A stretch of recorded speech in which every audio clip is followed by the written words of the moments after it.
Have you ever wondered what it takes to build unwavering trust, resilience, and success from life's trials? How can extracting the goodness from our experiences open doors to new opportunities? Glenn Hadley and Camille Reid from Unlock Health share the answers to these questions and more. Glenn, once a solitary tennis athlete, found a world of support that transformed his perspective, while Camille, navigating through turbulent youth, discovered her path through the love of those who believed in her. I was just at that point in time just trying to hit a little yellow tennis ball and chasing that around a tennis court. I really am fortunate and privileged to be a part of such an industry of helpers and to really be a part of connecting people with care. My 20s was pretty rocky, and what I didn't realize, what I was always seeking or what I was chasing, the infamous chasing the dragon, was really just connection. Together, they forged a partnership built on trust and mutual growth, showcasing the power of resilience and human connection. Tune in as we unravel their inspiring story of empowerment and impact. Welcome to the Altered Life podcast. I am privileged and honored and excited and filled with anticipation today. Got two really cool people here on this episode. And so first, I'd like to lead off with Glenn Hadley. Glenn, you've made, a really positive impression on me. Just every time I'm around you, you just shine really brightly. And I really appreciate that about you, man. And thank you. I appreciate that. Really glad to be here. Yeah. So for the audience, what would you like the audience to know about you and the work that you're doing? Just a bio. Give them a bio for us, would you please? Wow. I appreciate the opportunity first to do that and talk about it. I think that life is very full today. And I think that getting to this point, if you had talked to me, 15, 20 years ago and said, hey, 20 years from now, you're going to be doing this and be out and about in this space, really like bridging the gap between a patient population that's really struggling out there to find help and providers that are finding the help or that are providing that help. I probably wouldn't even have known what that was, right? I probably didn't even know. And I was just at that point in time, just trying to hit a little yellow tennis ball and chasing that around a tennis court, and that was it. And now today, I really am fortunate and privileged to be a part of such an industry of helpers and to really be a part of connecting people with care. I think that's what a gift, Connecting, so, right on, it. Right on topic. Yeah, the power of human connection. We're really wired for that. We're really we thirst for it. We really have a predisposition for that, and sometimes it's hard to come to that realization. So Camille Reid, you're out there in the digital world right now. You're not in studio, but you've joined us virtually. Thank you for that. Camille, you're wonderful too. You've made a really positive impression on me as well. And so I'm happy to have you here on the Altered Life podcast. Can you share for the audience your bio and your background? What would you like the people to know about you? Yeah, for sure. That's a loaded question, right? For people to know. I'm calling in from Austin, Texas, and thank you so much for having me join you guys, be virtual, and feel like I'm part of the studio here. Just piggybacking off of what Glenn had said too is the connection piece. So my background, I had a pretty rocky upbringing from my early and later teen life and the majority of my 20s as well, at least like halfway through.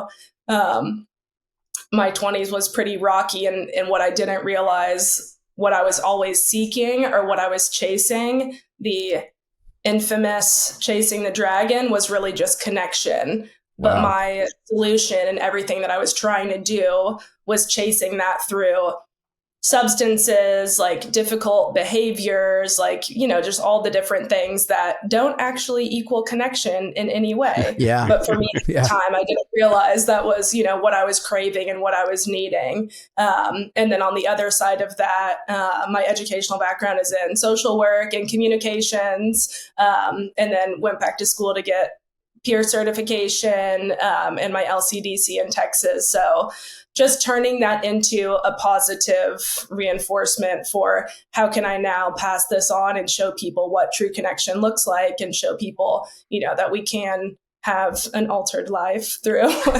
something better and find a nice solution. So I'm excited to be here and expand on this. Thank you for sharing that. So you two have clearly made a special connection with each other, and we're going to get into that and explore that. But before we do, I want to know more about your individual backgrounds, your path to this very place, this very moment, this very point in time today. Like, how in the world did you get here?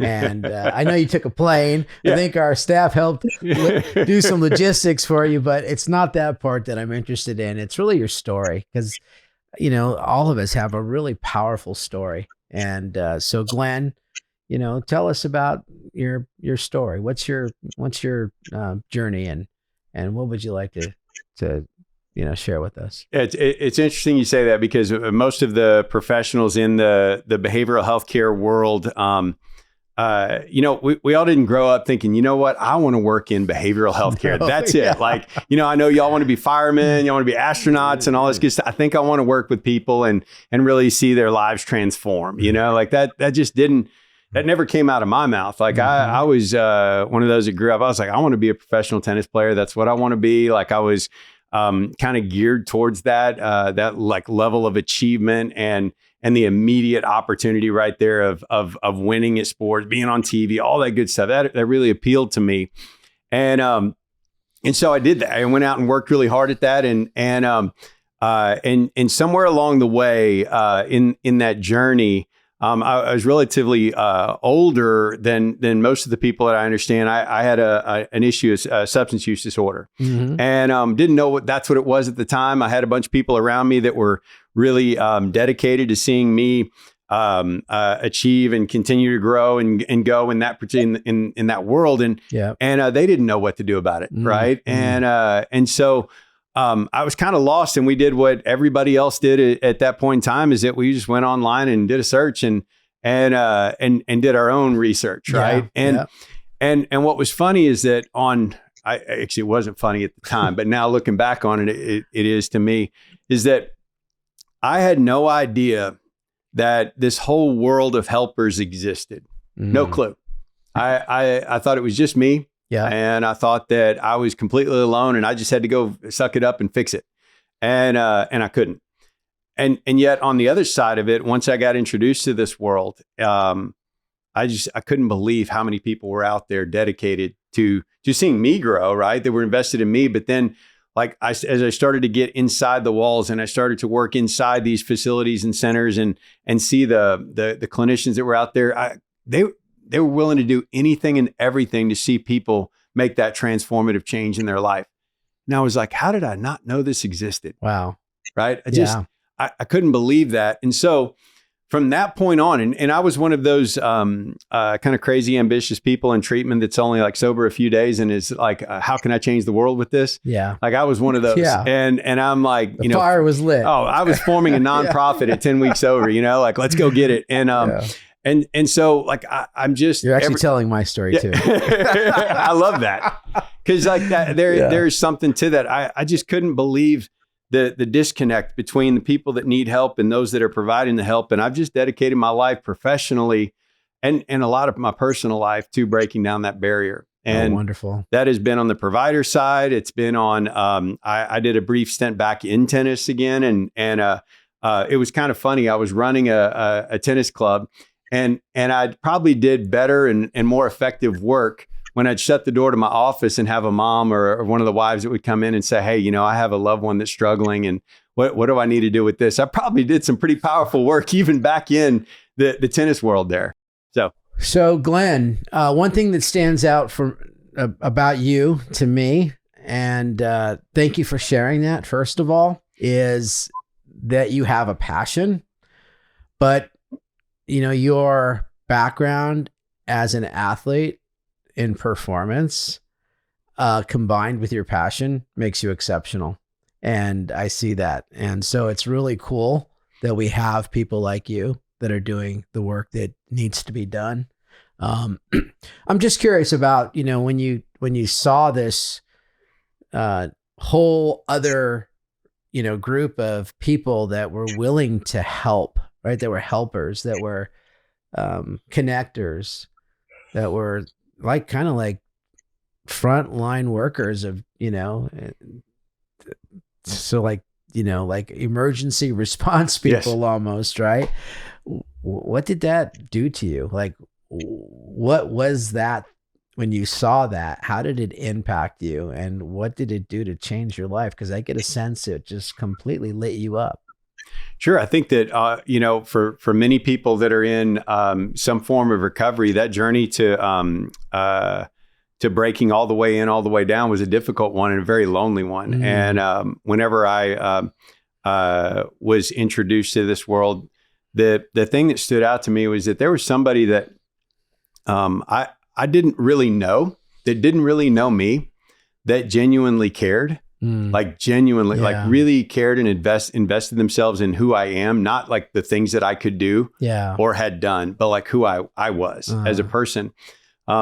That was foreign to me. I don't have to tell most people, but tennis is a very lonely sport, right? Yeah. Like I think we should have a shirt and it should say does not play well with others, right? Because it's a very individual sport, right? It's true, right? And so like that was, my life was very individual. And so here I was introduced to this group of people that didn't care about all that. They didn't care about anything that I had done in the past, but they really did care about who I was. Yeah. And that shift in perspective that they showed me, that I was then able to mirror and start to actually care about who I was inside, that was transformative. And but here's the thing that I do want to add to that is that I didn't stop there. And I think that one of the beautiful things about our industry is that it can be predicated on lived experience, but there is more to it. And and I didn't stop there. I wanted to find out what that was. And so I dug pretty deep into understand, what is that change? What is that transformation? And why do these people go to school for this and learn how to produce that in people? And so that's something I think that is very important. I kind of dug in with both feet in that as well. It sent you out on a quest for discovery, absolutely. Didn't it? Yeah. And you've done some discovery, I can tell. Quite a bit. Oh, it's awesome. Well, Camille, what about your journey? What would you want to share about? What's transpired before, we got together here today? What do you want to share with me? Before we got into the podcast studio? Yeah, quite a bit. Like I said, I had a kind of rocky younger years for sure.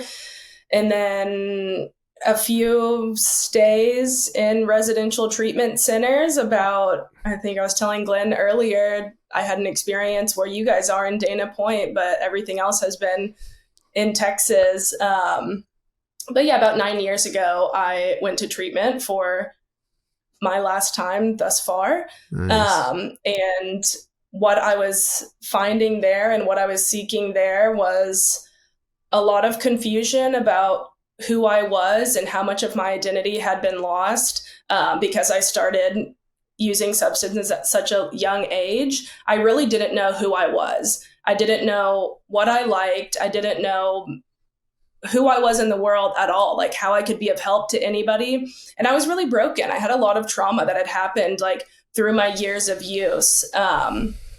That really just left me like a shell of a person. And I would say like most of my success along the way now has always been attributed to somebody showing up in my life and seeing some sort of light or spark in me and like truly believing in me and, taking my hand and saying, let me walk with you through this because I see something in you that you can give to the outside world as much as I didn't believe it. And somebody taking my hand and actually giving up part of their life to kind of show me a new way of life.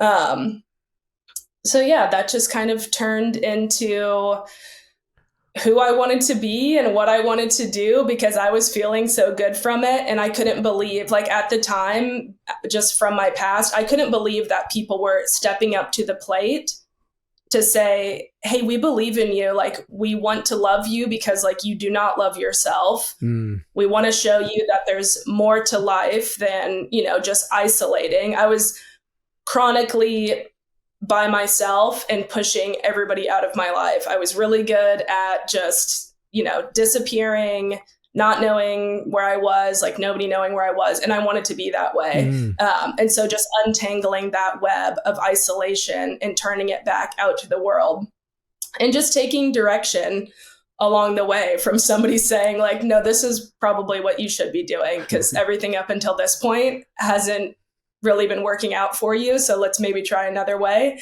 And then from that, I got really entrenched in trauma work, experiential trauma work, IFS, polyvagal theory. Just like I could not consume enough of the extra work outside of, as a product of the 12 steps. Outside of that, I needed more. Like I was hungry for like, what's next? What else can I do for myself? Like, how can I push myself? And then just kind of building what I love on top of that, like getting reconnected with nature, getting reconnected with my creative expression. Like me as a person, I could do like the social connection and the human side of it. But what else can I add, like to keep filling my cup, like the old term, like the God-sized hole that we have. Like, how can I connect these things not only to my higher power, but what is like my higher self that I need to like try and bring out of this. So yeah, the journey is, I still feel like every day it's like the first day of the journey and it's still so new and I have a long way to go, but experiences like this are just kind of like what makes it worth being a part of and what makes it meaningful to me. That's right. I look at both of you as kind of journey, you guys are both in a journey. You guys are both on a quest. It's really cool to see that in both of you, Two things that came up, Camille, for me when you were sharing. One is like the impact that the care, the people that just showed concern, empathy, and love for you, right? When you couldn't love for yourself. I think you said that, right? Did that awareness, did that happen in that moment? Did that spark your reaction? The power of that? It kind of like, we're talking a lot about mindfulness and being present in the moment. And when we're coming out of these, life experiences and we've been traumatized, anything but being in the present moment works for us, right? Anything but, right? So did that, like, how did that happen? How did you connect to that was it in that moment or was it like a delayed response? Do you remember? I would say it was more of a delayed response. Yeah. And I think also it's happened in stages. There was like those people that were there in my critical moments.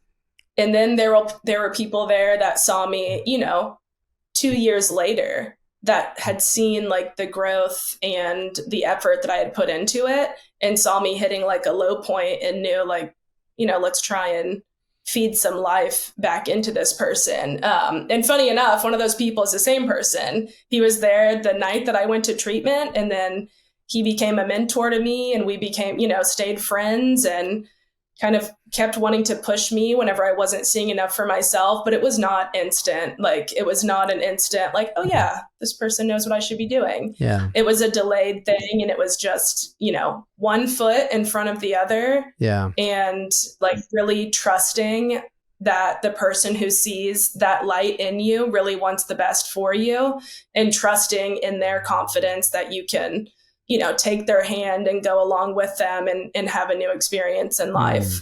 I wish it was immediate, but I think I enjoyed the delayed gratification and I probably needed it. And now it's probably more immediate, I would imagine. You're probably more in tune with it. You're probably more aware of it, I would imagine now. Is that a fair assumption? Yeah, as I time think has so. I would progressed, say right? so. Yeah. Yeah. That's been my experience. And so the other thing I was thinking about is just looking at you and seeing like you had this in your story, I was sensing like this uncomfortability in your own skin. And I look at you today and I see somebody who is like really comfortable in their own skin. Yes. It's really cool to see. How did you get there? Like, how did that happen? Was that just overnight? You just snapped your fingers and you're like, oh, I'm super comfortable in my own skin. Definitely not. Yeah, I know. Right. Obviously. Yeah. The thing too, like, I'm not sure if I would want it to be overnight because the journey of going along and having all of these experiences, good ones, bad ones, like everything on the spectrum, that's pretty much kind of given me some of this confidence. It's just looking at it, like even through all of like my dark years of substance use and then being on the other side of it, like it's all meant something. It's all just been, like another drop in the bucket, and trying to look back on, like, I can't regret all of those experiences, like the only thing I can do now is look at it and be aware of it and see like what lessons I can pull out of it and what to leave on the back burner and like what to take with me on the journey.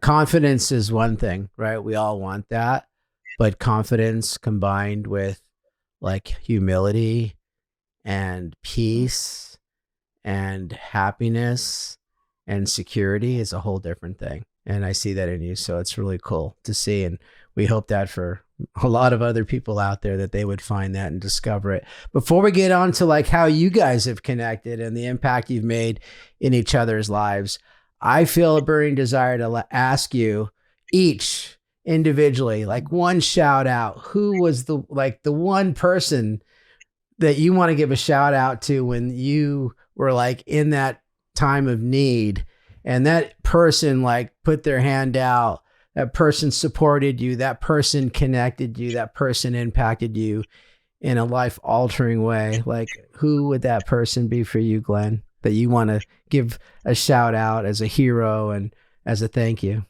Boy, I actually have two, and these gentlemen, whenever I was at my lowest and really not quite sure what to do, they actually offered a real solution and something that I could grab onto. So a gentleman by the name of Mark Malcolmus and then also Mike Sanderson, those two gentlemen, they were the first people I think in my life that actually understood what I was going through from an experiential level. And then they also could offer a different way than what I had been doing. Up until that point, I was in contact with people that were with really good intentions, were trying to help, but they didn't know, right? Yeah. Like they had no idea. We have this beautiful thing in behavioral healthcare called stigma that really does separate people from real solutions. And I mentioned it's this. A lie, by the way. It's a lie. It is. Yeah. It's a lie. Like the thing whenever I tell people about this, I say it's real easy if I move to a new town to go next door to my brand new neighbor and say, hey, I just moved in next door and where should I go to the dentist and take my kids to the dentist? And they're glad to tell me. But if I go next door and I say, hey, look, I just want you to know my 16-year-old son OD'd in the bathroom over here and I'm not really quite sure what to do. Where would you recommend I go? Mm-hmm. That doesn't happen. No. And I'd love for us to get to a point where it would, where we would be so. There. Yeah, I think so. We're gonna get there. And so those two gentlemen for me were the first people in my life. Mike and Mark. They reached out and I had no idea that they knew. Like, that's so wonderful. And they definitely they took a chance and reached out and said hello and said, hey, why don't we go here? Why don't we check this out? There is a different way that you could be doing this. And it really mattered. So you are honoring Mike and Mark right now. I appreciate them very much. Right now, right in this moment. Thank you, Mike and Mark. Camille, who's somebody that you'd like to give a shout out to for reaching out and connecting and supporting you and caring for you? Yeah, it's different. There's been a lot of people along the journey, and for sure, I always have to credit my family. My mom Denise Reid. She's amazing. I always have to say Thank you, family, Mom. but outside of family, yeah, mom always. Yeah, that's so cool. Yeah, outside of family, there was a gentleman by the name of Alan Jones who just took me like under his wing and really like never gave up on me. And for sure, when I needed that tough love, he was there like to do the tough love. And then also there, like, just like one of the most selfless men I've ever met who, you know, he really was like a great mentor to me, like saw me all along my journey of recovery, you know, helped me educationally. Like we worked together for a long time, just like a great mentor for me. So shout out to Alan Jones for being just one of the best people on this earth. Thank you for that, Alan. Thank you, Camille, for sharing that. So talking about shouting out, we'll get a chance now to shout out to Camille and Glenn with each other, right? You guys really are impacting each other in a powerful way. I can see it, and you've shared some stories about people who have observed the dynamic between the two and what you share, and how it's been, you know, so helpful and exceptional, right? Extraordinary. Just living that, having that gift, having that ability to connect with each other. So what would you say, Glenn? Like, you know, what's the relationship? How did you guys come together? And I'm going to assume you're the mentor. Is that a good assumption? It depends on the day. The day. Yeah, that's real. It okay. does. It that's depends honest. on the day. Yeah, that's very much true. so. And that's why you're a great mentor. Yeah. I'll say that. Right. That's my observation out of the gate. And Camille, you are being mentored by a great man, and I'm sure you're helping as well, clearly, but you're being helped. So Glenn, tell me, you know, let's jump off here. And how does the relationship get together? How did that happen? And what does that look like today? Yeah, take us back where you guys first met. Like, where did you guys first meet? It was so, it's fascinating, first of all, to have this conversation, because we're asked this quite often, and it's something that we've, or at least I've tried to explain and teach to a point, because it is such an effective deal. But it's a great example of where personal transformation and personal work really does, and I hate to use the term payoff, but that's what I'm going to use, pay off in the business world. Is that I think both Camille and myself came in through our own personal work, my own journey through working through developmental trauma led me to a place where I helped open up a program in Austin that addressed developmental trauma with some really good friends of mine. Can you, for the audience, to explain a little bit about developmental trauma, just a little bit? Absolutely. So we all have some forms of developmental trauma, because most of our parents, all of our parents, were not perfect. I know, as I'm a father of five, that man, a lot of times we're just doing the best we can, right? And sometimes the best that we can leaves a little to be desired. And so we all have these innate human needs that weren't met by our parents, and through no fault of their own. But these are things that help to shape us and mold us into the people that we are today, both positive and also leave some gaps. And so developmental trauma work really is digging into those and understanding the ways that we have really learned to keep ourselves safe in certain experiences, in certain environments, and learning which ones of those coping skills are still useful, which ones of those maybe were useful for a period of time and are now needed to be maybe addressed in a different way. And so we created a program to really walk through some of these things, to help explore the different ways that we keep ourselves safe, and honor the ways that have worked in the past and maybe not so much anymore, but really puts us back in the driver's seat. Essentially now, instead of reacting to those safety mechanisms, now we can actually be in the driver's seat. Thank you for that explanation. It's a huge part of my life, personally and professionally. And so we, Tara Holbrook and Jeff Holbrook and Chris and Kay and I, we created this program down there to really address this and walk people through these different tools and mechanisms that they had in their life. And that's where I got introduced to Camille. She had a recovery coaching business there in town, and was already working directly with clients and prospective clients, and as a good marketing person, we decided to invite some local professionals to go through the program themselves, so they could then bring and refer those clients. And Camille was one of those introductions, and so I got to know her through that experience. And that's really how we met. I think at the time I was doing breath work, right? So I was doing the breath work in the intensive and starting off the program each day with that. Wow. And so we just connected through that particular program. And it wasn't until months later that I reconnected with her. I'd moved on to start doing some work up in Baltimore. And I saw her at an industry event, and just kind of poked at her and said, "Hey, what are you up to right now? What's going on? How's life? How's things going?" And look at her face right now. Look at her face. Look at her face. It's awesome. Just like you can see her face as you're telling the story, and how important and how much joy it gives her. It was a really important. It was an important thing for me personally, to have that reconnection and to be able to speak on a very close, unfiltered level about how are things going. How's the business? And then also too, like, what are, I think I asked, like, what are you looking to do in your life? Like, are you, are you open to a new adventure? I think is the way I may have put it. Yeah, I think so. And it was just a great opening conversation, because I saw you and I was like, where have you been? Like, you're not in Austin anymore. Like, where are you?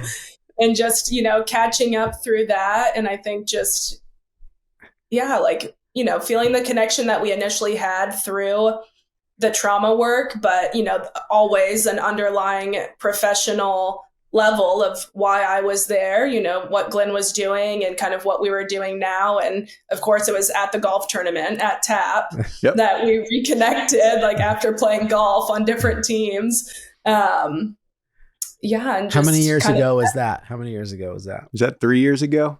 I believe. Almost 3. It'll be 3 in September. I think it'll be 3 in September. Yep. But that was just the start of opening the door and many more conversations to come. And, just listen, like Glenn listened to something inside of him of, I'm going to ask this question, and I listened to something inside of me of, okay, let's open the door and see what's here and see, crack the door a little bit and be curious and just trust in the connection that you have. All right, so walk through that door. Let's walk through that door. And I think too, you heard Camille describe her personal journey before recovery and leading up to the recovery experience, that I cannot imagine her in that way. And seeing the transformation that took place in her, and seeing the work that she continued to do, and being a small part of that work afterwards, I think it did make the space safe enough to ask those questions and really get down to, hey, where are you in your life right now? What are you looking to do?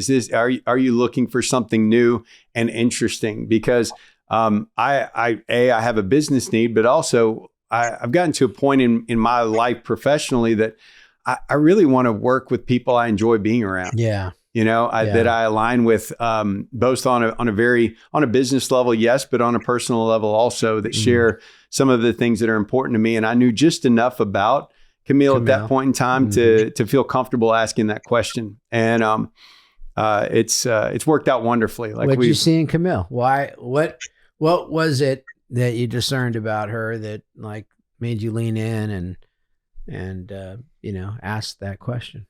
I think the ability to be open and not guarded in a conversation between two people, that is not something that comes easy to a human being in general. Is that we have this wonderful ego that says that we need to keep protected and safe instead of sharing openly and authentically. And I believe that in that conversation, through the work that she had done, and hopefully the work that I had done, that we were able to make a very open connection at that point in time and have a real truthful conversation.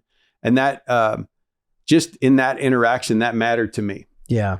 And that was sort of created this fertile ground to sort of do something special with, right? And to cultivate. And so how has that cultivation been going, Camille? What's the, where's the relationship now? Define it for me and share, like, what impact has Glenn had on you and in your life, and share that, please.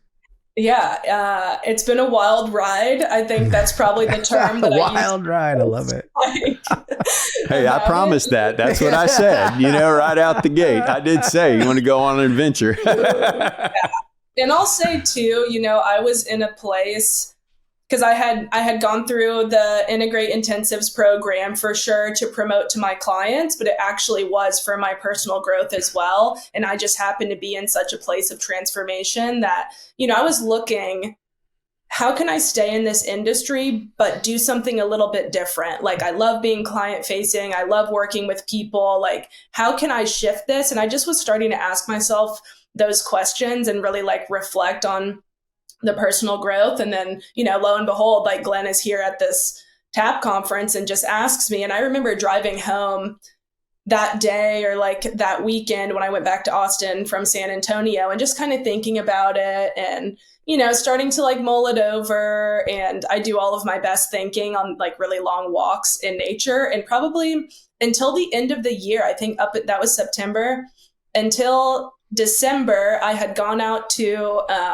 Baltimore area, I think once, maybe twice, just to kind of see, because I really wasn't sold yet. Yeah. I always I'm a curious skeptic. Yeah, curious. I'm curious, but I'm a skeptic at the same time. I'm well, I work for myself right now. I pretty much make my own schedule. What does this mean? I have to answer to somebody now? I'm I don't know about that. My ego is just huge in the background. Yeah. But yeah, just the curiosity. So that opened the door. And I would say that first 6 months or a year, for sure the first year, but at least that first 6 months, I was already in a place where I wanted something new. I was craving that growth. And so I just really jumped in and told myself all right, we're doing this, dedicate your whole entire life to it basically for a little bit. I mean, I still had a personal life. I don't want to say, I had regular working hours compared to what I did before, answering the phone at 4 a.m. to chase down clients. But just jumping into that and seeing where it was going, and we had the creativity and the freedom to build something. We were given, and that's what Glenn said, we were given full license to really lean into, we both enjoyed working. I truly enjoy work. But that creative freedom, to build something and to see okay, this is where we're at now, but what is on the horizon? What can this be? Mm-hmm. And how can we put all of the blocks together in the meantime to really make this a functioning, well-oiled machine and bring more people in? How can it be just us and going and being efficient to invite others in to the picture as well? And it's changed every year. Sometimes it's changed every couple of months. And I think what we initially started with, of being so open with each other and trusting and knowing that, when we're having a hard day, we're on the road together all the time. We're in airports, we're traveling, we're going to events, we're meeting up in this state, we're over here, we're, all over the place. Being able to come to one another and say hey, I'm struggling right now. Yeah. Personally, I know that we're here for work and I know that there's an end goal objective, but the job is not my personal mission. It's not why I'm here. How can we be open with each other and really support each other on every single level. And then spread that out to the world as well. So can I ask what do you guys been building? What's the build? What is this thing you're building? That's what I was going to say too, to as a caveat onto that, is that, because of the personal work that we have both done and what we have personally built as a team, it's paid off professionally. Mm-hmm. And I think that we've brought or been a major part of a company going through 2 acquisition cycles. And we've been able to bring our organization and help level up twice in that. And there's not too many groups out there that can say that. Nope. We've effectively added a 0 to our company. Nice. Over the last 2.5 years, which is a pretty big deal. That's a big deal. When you're starting off at around a $10 million number and you're adding a 0, that's a big deal. Yeah. And I think that is a really powerful message, and that's why people do ask us often like how we work together, because that's important. Mm-hmm. That it has translated to business success. Who are you guys in front of? Who are you guys interacting with? Like, who do you guys? You guys are out there on the road. Like who are you talking to? Who you guys? I would say that the majority of the people that we talk to are other leaders, both in not only just in behavioral healthcare, but also in healthcare in general. Whether it's on the provider side, whether it's on the payer side, whether it's on the state level, the administrators, even MCOs, like the power of what we've been able to build together has resulted in a seat at the table at some very interesting tables that, like I said, 20 years ago, I had no idea existed. And now here we are with a major seat at the table, having conversations that sometimes I get with Camille at the end of the day, and I'm like, wow, that was really interesting. Like, how did we end up here? That's awesome. And I think having that perspective throughout this journey has been important. Like we do have that conversation a lot where I'm like, wow, that was really cool. Like, can you believe that we're here doing that? Because there is some surrealness to it. Yeah. To me, realistically, it seems like just yesterday I was out there whacking a tennis ball, and today, like being able to sit down with like attorney general and states attorneys and also like major heads of major medical systems and have these conversations, and them listening to us is very interesting. I was told you had Brian Sanford on as a guest, and he's a good friend of mine. And I remember going down doing some work with him, and I was walking up on stage at the Houston Group Psychotherapy Institute in front of 500 of Houston's psychotherapists, and I'm standing there on stage, and I had a moment, right, where I was like, I feel like I'm just a guy, a little anxious, and I'm up there and intimidated, huh? And absolutely. And Brian helped me out with what just kind of the direction to go. But I just was up there and went up on stage and was very honest. And it's funny, whenever I came off the stage there were people like, I got a standing ovation. They came up to me and said that was the most amazing thing I've ever heard from the stage before. And I'm just like, did that really just happen? It just did. And all it was is just being like who I am. Yeah. Passionate, caring, like really wanting to connect people with care. That's really it. Beyond our wildest dreams. Yeah, go figure, huh? Yeah, it's so cool. Who'd have thunk it? That is so cool. So I see you guys as like a duo, this dynamic duo, this team of 2. Camille, what's your role in this team professionally? Not personally. What do you do on the team? Like, what's your, you got to have your lane, right? Or do you not have your lane? Is it just like whatever happens? What's your role on the team? I'm curious. It shifts a lot. I think I do have my own lane, probably just because of who I am as a person. Like, I have to like dig out my own lane. I'm not, have to be my own leader. But a lot of times Glenn and I joke that like I'm the second brain. Nice. Very good. Yes. And we'll be more of like, thought leadership for sure. He's been in the industry for longer, like, great speaker, all of these things. And I'm just kind of, like I'm second brain who's kind of building up my own reputation and my own space here. And we just recently talked about this because we speak to so many owners and operators of like residential treatment centers or something, primary mental health. And a lot of times Glenn relates so well to like the business side of things and kind of like the overarching, like the big picture, and I'll kind of come in and fill in the gaps and really, build a relationship kind of on the clinical side of things. Super complimentary, super complimentary. Yeah. Very complimentary there. a lot of times when we're talking to other people internally and I'm like kind of saying something for Glenn and I'm like, okay, hold on. Like I can translate Glenn's think. Like I know what he's thinking. Hold on a second. Like, let me untangle it for That's you. Awesome.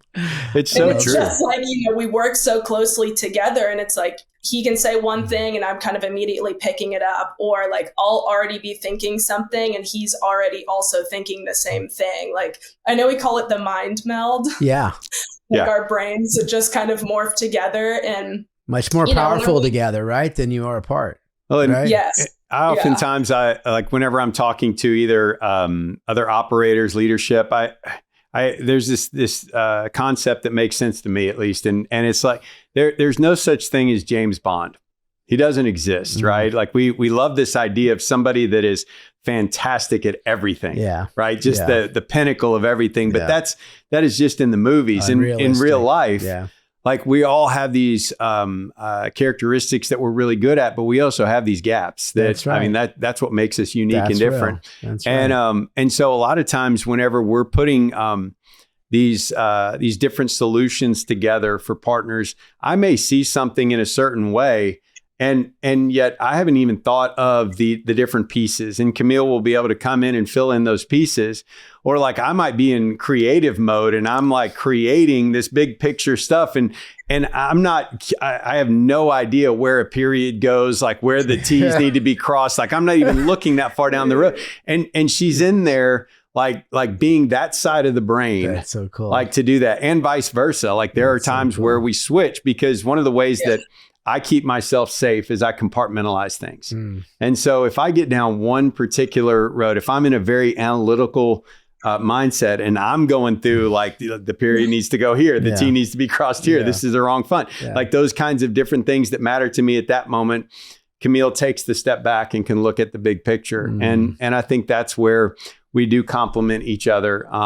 We're not trying to hit the same nail with the same hammer all the time. Yeah, we really need a collaborative to do things that will have great impact. We can't have that significant, meaningful impact in this world on our own. And I see that you guys have this really great collaborative going. And Camille, personally, like, give me two things you want to share that ways in which talking about impact, that this man here, this Glenn sitting next to me, has impacted your life. What would you say, like, two things you want to share with him and with me that, these are the things, ways in which this person, this human, has altered my life and helped me?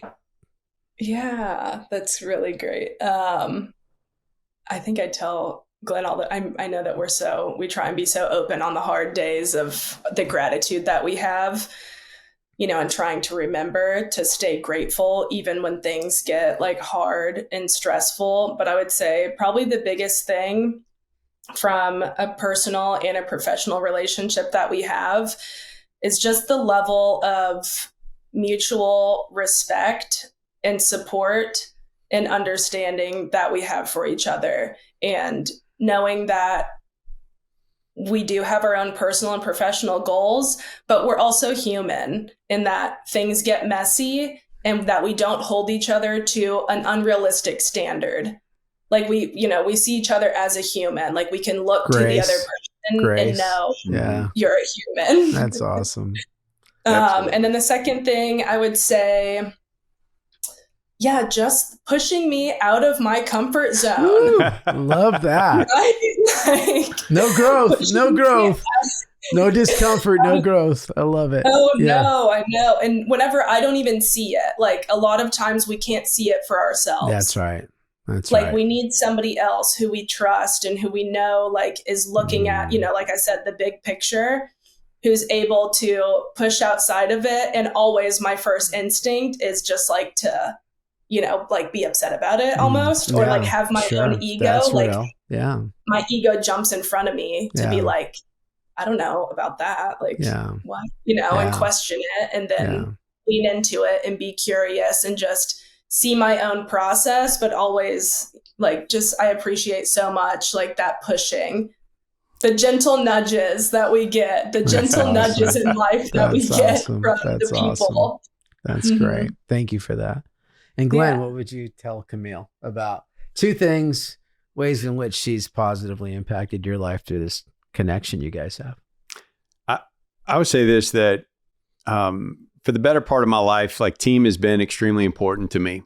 And it sounds so funny coming from such an individual achievement world growing up in the, like I said, I picked the most individual sport out there for a reason. I didn't want to rely on anybody else.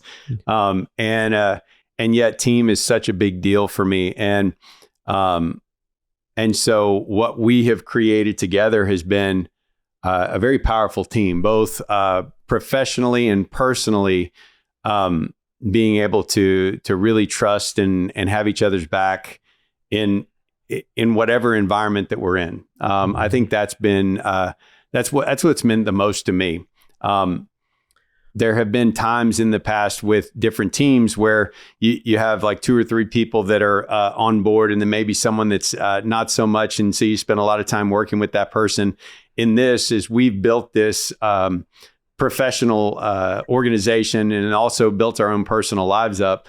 I really do feel the being able to lean comfortably into Camille and our working relationship, but also just the connection that we have. It's been very consistent, steady, and something I can trust. That's been a big deal. That's awesome.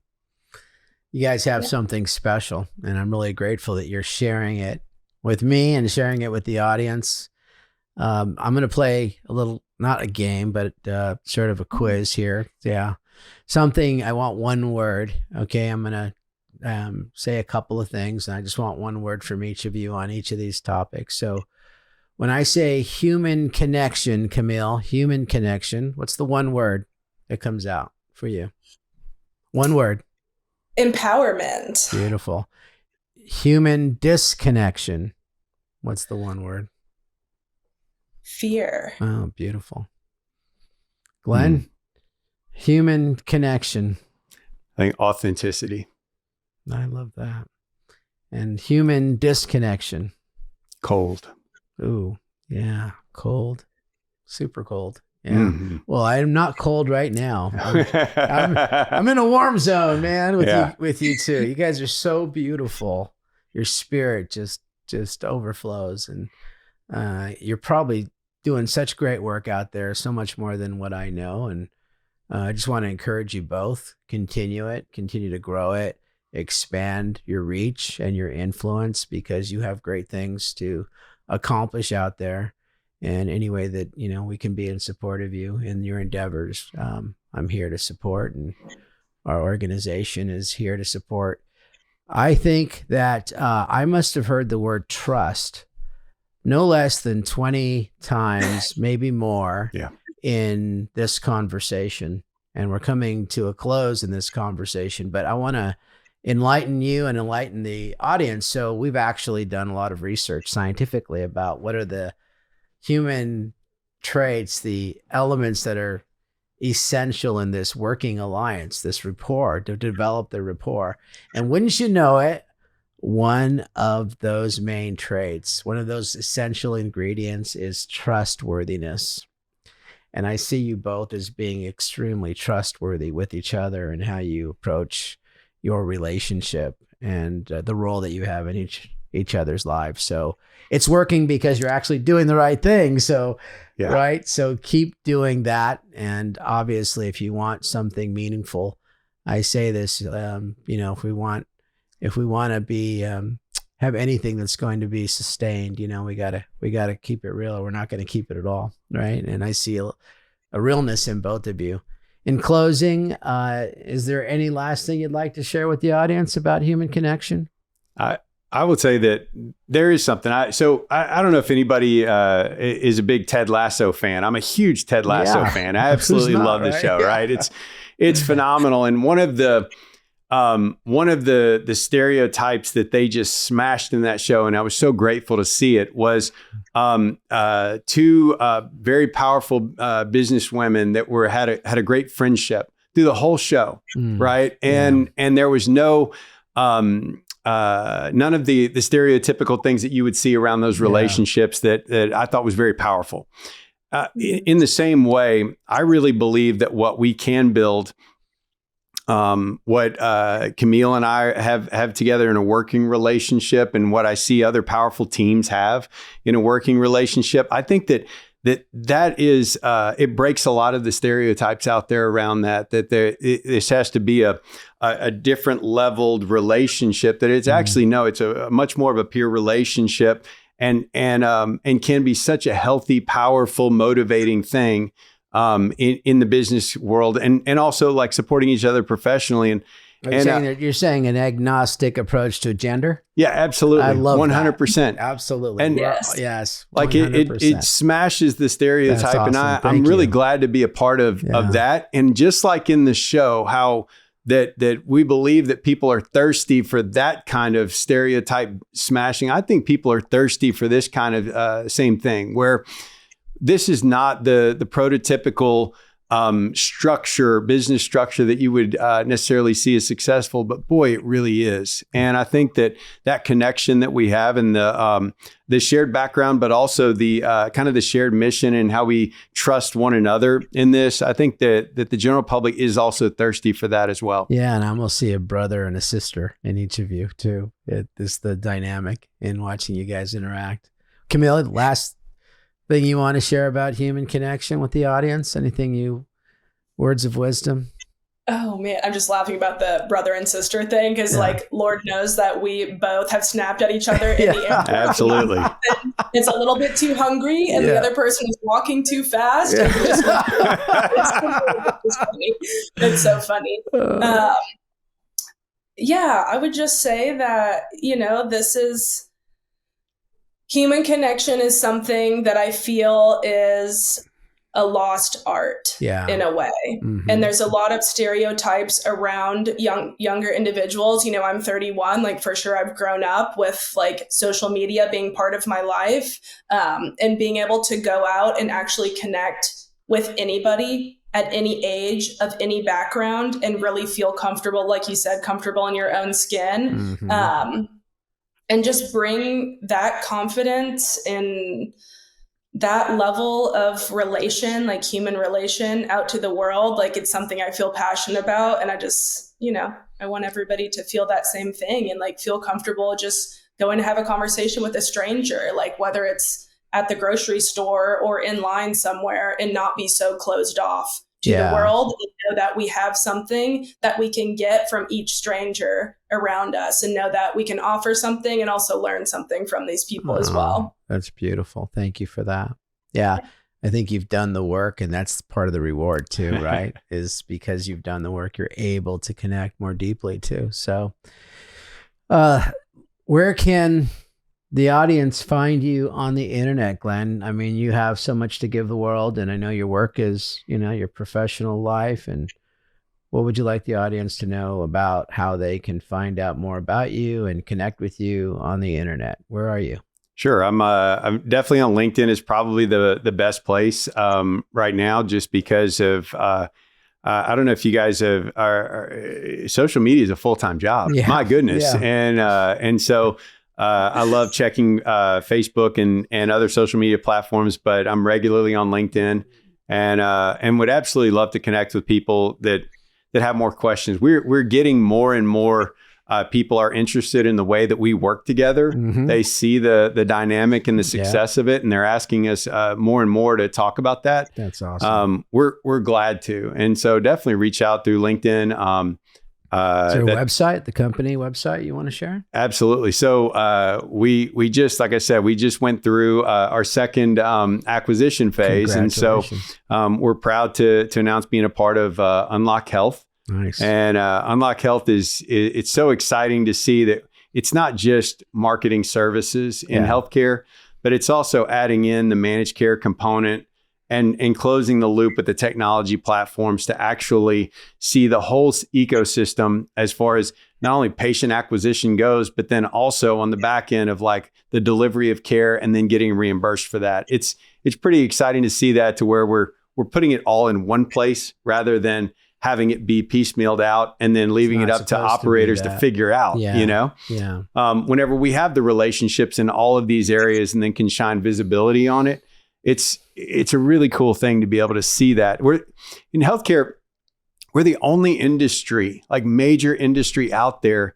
where the patient or the client acquisition on the front end is separated from reimbursement on the back end. Mm-hmm. Those things should be put together in one place to where we actually know like what really is going on. That's right. I'm excited to be a part of Unlock Health as we do that, as we actually bring those two things together. Thank you for that. Unlockhealth.com. It's unlockhealthnow.com. Unlockhealthnow.com. All right. Camille, where can the audience find you on the internet, and what would you like to share? Probably also on LinkedIn. I have social media, but all you'll find there is like fishing pictures. So if you want access to the fishing pictures, then I'll give you that as well. But to talk about anything other than that, which is what we're here for, probably on LinkedIn. That's the best bet. I'm always willing to talk to anybody about anything, any topic at all. And yeah, professionally, we're on the marketing side. I love talking to anybody in the behavioral healthcare industry, anything regarding addiction treatment, anything regarding primary mental health. We got a lot of interesting new like wellness, like retreat places that are out there. That's a big passion of mine as well. So just anybody in the field, other licensed clinicians that want to chat out there with that. And yeah, anybody who's on the road at any of the addiction treatment conferences, we will see you there because we are at all of them. Awesome. Well, thank you both for joining me. I hope you enjoyed it. I hope you are empowered as a result and encouraged. And I am. Thank you for sharing your stories. And we hope to have you back again if you'll take that invitation. So thank you for joining. Appreciate you.